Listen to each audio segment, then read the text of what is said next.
Good morning student. आज हम अपनी हिंदी की कविता का दूसरी कविता पढ़ने जा रहे हैं जिसका नाम है कुंडलिया।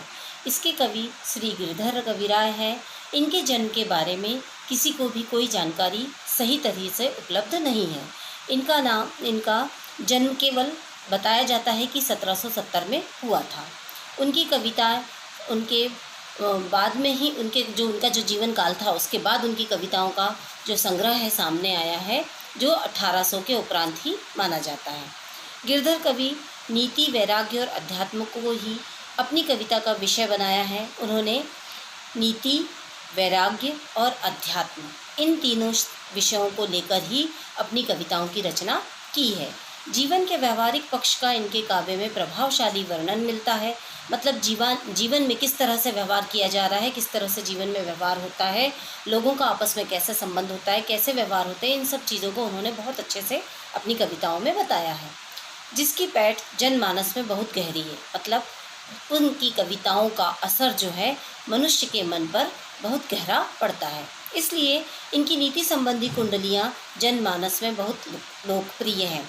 जो इन्होंने कुंडलियाँ लिखी है, जो इनका संग्रह है कविताओं का, जिसको कुंडलियाँ कहा जाता है, इसका जो अर्थ है, इससे जो शिक्षा मिलती है वो मानव के मस्तिष्क व मन पर बहुत गहरा प्रभाव डालती है। इस लोकप्रियता का सबसे बड़ा कारण है बिल्कुल सरल, सहज, व्यवहारिक तथा सीधी साधी भाषा में गंभीर तथा नीतिपरक तथ्यों का कथन। इनकी लोकप्रियता का सबसे बड़ा कारण, इनकी कुंडलियों की लोकप्रियता का सबसे बड़ा कारण ये है कि इनकी भाषा बहुत सीधी है, सरल है, लोगों को आसानी से समझ में आ जाती है और इससे जो शिक्षा मिल रही है वो मनुष्य आसानी से समझकर अपने जीवन में उतारता है। कुंडलियों में ही इन्होंने अपने समस्त काव्य की रचना की है। इन्होंने जितनी भी कविताओं और काव्य संग्रह इनका जो भी है वो सब कुंडलियों में ही संग्रहित है। इनकी गिरधर कविराय ग्रंथावली में इनकी 500 से अधिक कुंडलियाँ संकलित है। इनकी जो ग्रंथावली बनी है उसके अंदर 500 से ज़्यादा कुंडलियाँ लिखी हुई है, उसमें उनको रखा गया है। अब हम पढ़ते हैं कुंडलियाँ। पहली कुंडली है, लाठी में गुण बहुत है, सदा राखिए संग। अर्थात यहाँ पर लाठी की चर्चा की गई है। कवि लाठी के गुणों के बारे में बता रहे हैं। लाठी मतलब डंडा, जो हमने देखा है कि कई बुज़ुर्ग लोग हाथ में लेकर चलते हैं और कुछ लोग किसी चीज़ों से रक्षा के लिए कहीं सफ़र पर जा रहे हो, कोई पहाड़ की चोटी पर चढ़ रहे हो या कहीं नदी नाले पार कर रहे हैं तो भी लाठी की ज़रूरत महसूस करते हैं। तो जो लाठी होती है उस लाठी के गुणों के बारे में यहाँ पर बताया जा रहा है। तो कवि कह रहे हैं कि लाठी में बहुत सारे गुण हैं, उसको हमेशा अपने साथ रखना चाहिए। गहरी नदी नारी जहाँ, तहाँ बचावे अंग। अब कवि यहाँ बता रहे हैं गहरी नदी मतलब नदी की गहराई। अगर हम कभी कहीं जा रहे हो, रास्ते में कोई नदी आती है और वो नदी हमको पार करना है, तो अगर हमारे पास लाठी होगी तो हम इस लाठी के द्वारा नदी में कितनी गहराई है, कहाँ पर कितना गहरा पानी है, कहाँ पर हम इसको चलकर पार कर सकते हैं और हमें कोई नुकसान ना हो, हम नदी में बह ना जाए, इसका गहराई का पता हम लाठी के द्वारा लगा सकते हैं। नारी मतलब नाली, अगर कहीं नाली है, बड़ी नाली है, उसको पार करना है तो उसके लिए भी हम लाठी का सहारा ले सकते हैं।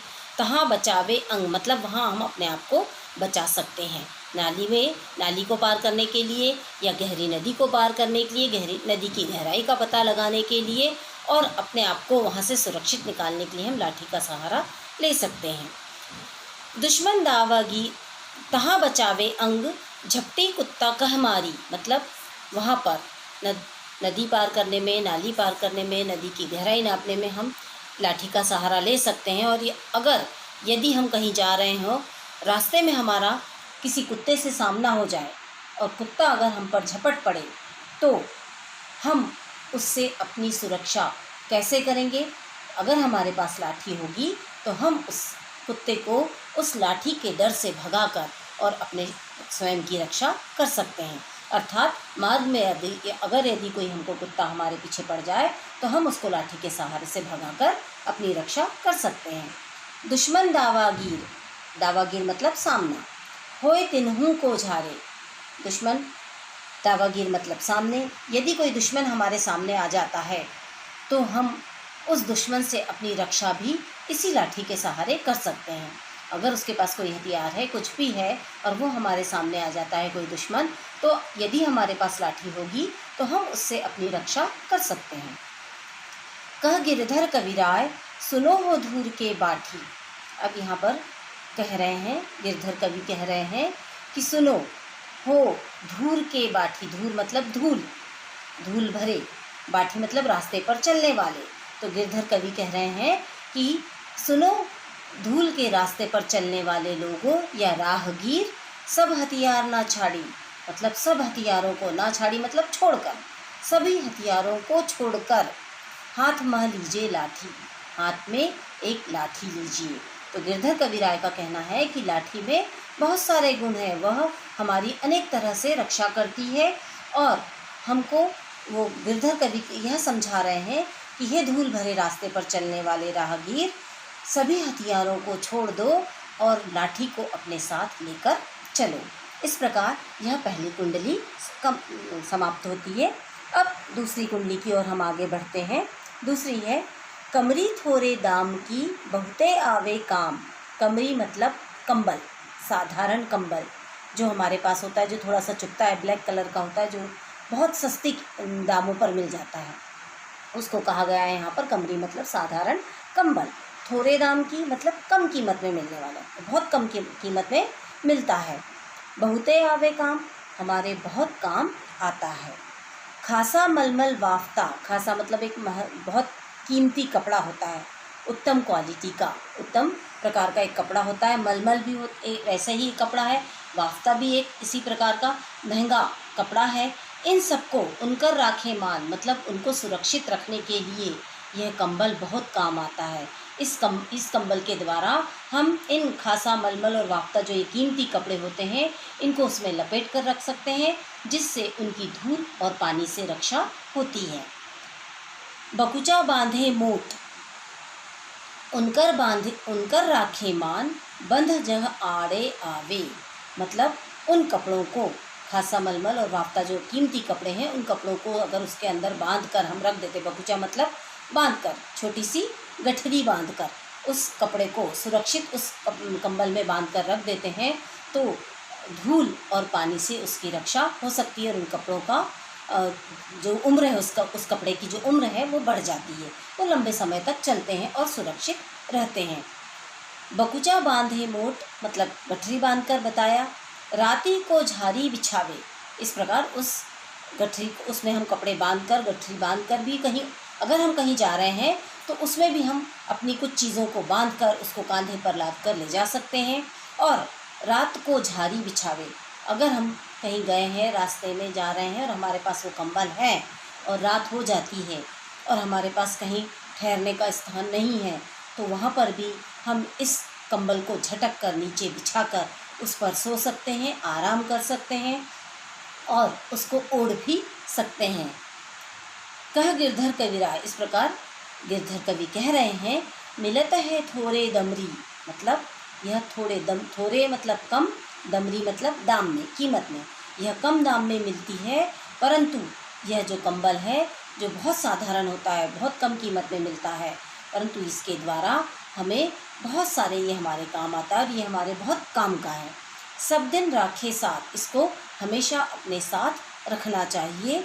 बड़ी मर्यादा कमरी, इस कंबल की बहुत मर्यादा है, मतलब इसको हमेशा अपने साथ रखना चाहिए। ये कम दामों में उपलब्ध हो जाता है और हमारी सहायता भी करता है, हमारे सोने के काम आता है, बिछाने के काम आता है और हमारे कीमती कपड़ों की सुरक्षा करने के भी काम आता है।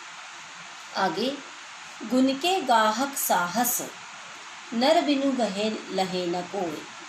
अब यहाँ पर कविवर बता रहे हैं कि यहाँ पर गुणों का बखान किया जा रहा है। कविवर बता रहे हैं कि मनुष्य में यदि गुण है तो उसको हर कोई पूछेगा, हर कोई उसकी पूजा करेगा, अर्थात जिस मनुष्य में अच्छे गुण होते हैं उसका हर तरह सम्मान होता है और उसको सभी लोग पूछते हैं। तो यहाँ बताया जा रहा है कि गुण के गाहक साहस, साहस मतलब सहस्त्र, हजारों, गुण को जानने वाले या गुण को मानने वाले हजारों लोग होते हैं। नर बिन गुण लहे न कोई, जिस मनुष्य में अगर कोई गुण नहीं है तो उसको कोई भी नहीं पूछता है। अर्थात मनुष्य के गुणों का सम्मान होता है, गुणों की ही पूजा होती है। गुणी व्यक्ति को ही हर कोई पूछता है। यदि मनुष्य में कोई गुण नहीं है, अच्छे गुण नहीं है, तो उसको कोई नहीं पूछता है।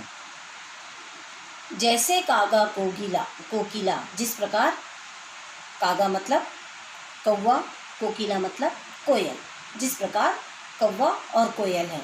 शब्द सुने सब कोय। अब दोनों के शब्द सुनने के बाद हम अधिकतर देखा गया है कि कौवे की आवाज़ को कोई भी पसंद नहीं करता है, परंतु वहीं पर कोयल को हर कोई पसंद करता है। उसकी आवाज़ सबको भाती है, मधुर लगती है। हालांकि दोनों का रंग एक जैसा है, दोनों ही काले हैं, दोनों ही देखने में एक जैसे दिखते हैं, परंतु गुणों का अंतर है। कौवे की आवाज़ बहुत तीखी और कानों में चुभने वाली होती है और कोयल की आवाज़ मधुर होती है, जो हमको बहुत अच्छी लगती है। शब्द सुने सब कोय, कोकिला सबे सुहावन, मतलब इन दोनों के शब्द सुनने के बाद कोयल को सभी पसंद करते हैं, परंतु कौवे को कोई भी पसंद नहीं करता। उसकी काई काई की आवाज़ किसी को भी पसंद नहीं आती है। दो को एक रंग, दोनों का एक जैसा रंग है। काग सब भय अपावन, मतलब कौवे की सभी लोग उसको कोई भी उसका उपहास करते हैं, उसको कोई भी पसंद नहीं करता है। मतलब कौवे का कोई भी उसको पसंद नहीं करता, उसको उड़ा दिया जाता है, भगा देते हैं। उसकी आवाज़ सुनकर ही उसको भगा देते हैं। कह गिरधर कविराय सुनो हो ठाकुर मन के। अब यहाँ पर गिरधर कवि कह रहे हैं कि सुनो, सभी लोग अपने अपने मन के सब लोग ठाकुर होते हैं, सुनो, आप लोग सब सुनो। बिन गुण लहे न कोई, जिस मनुष्य में कोई गुण नहीं होता है उसकी कहीं पूजा नहीं होती, कहीं सम्मान नहीं होता है, उसे कोई नहीं पूछता है। जिस व्यक्ति में गुण होते हैं उसके हजारों चाहने वाले होते हैं, मान सम्मान करने वाले होते हैं। और यहाँ पर गुणों का ही बखान कवि के द्वारा किया गया है कि मनुष्य में गुण होने चाहिए, उसके गुणों से ही उसका सम्मान होता है और गुणों के द्वारा ही वो संसार में पूजा जाता है।